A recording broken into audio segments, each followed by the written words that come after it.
Op vrijdagavond heten we 2 uur lang. Welkom in Limburg. Welkom in Limburg, wat een gevoel.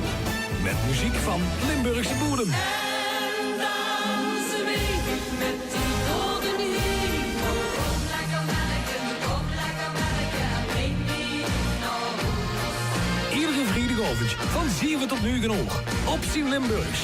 Op Weert FM. Een hele goede avond en welkom deze vrijdagavond. Het is 22 juni 2018 en tot 9 uur ben ik weer met de allerleukste muziek. Nou, ik ben Marcus Dals, ik ben 46 jaar. Ik ben 32 jaar medewerker al bij Weert FM. En ik maak op vrijdagavond een Limburgstalig muziekprogramma. En de eerste keer dat ik hier bij de omroep binnenkwam, dat was eigenlijk met rond kerst dat was een prijsvraag. En ik had een prijs gewonnen en we gingen die prijs ophalen.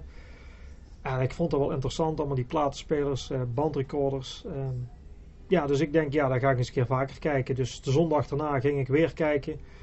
En op een gegeven moment mocht je achter de knoppen gaan zitten.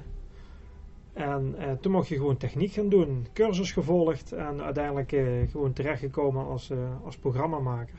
Ja, de eerste keer dat ik zelf iets ging presenteren, dat was het programma Sport Lokaal. Op zondagmiddag. Ik ging de voetbaluitslagen opnoemen, de standen en uitslagen. Van tevoren 10 minuten geoefend hoe het ging doen.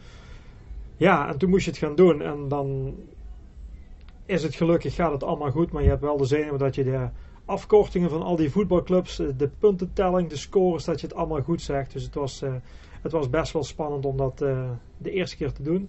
En als je het dan terug hoort, dan denk je, dat ben ik niet. Wat maakt radioprogramma's presenteren, DJ zijn, wat maakt het leuk? Nou, dat je heel anoniem je muziek kan draaien, kan doen wat je leuk vindt. En als er dan mensen, bijvoorbeeld dat je bij de bakker staat en mensen herkennen je aan je stem, ja, dan denk ik, dan heb je het goed gedaan. En dat gebeurt soms. Want in Limburg wordt er heel veel verschillende soorten muziek gemaakt. Er wordt hele serieuze muziek gemaakt.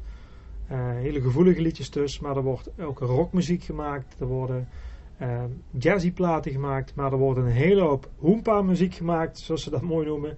Eigenlijk van alles wat. En dat maakt het wel leuk om in één programma allerlei stijlen muziek te kunnen laten horen, maar dan alles in het dialect.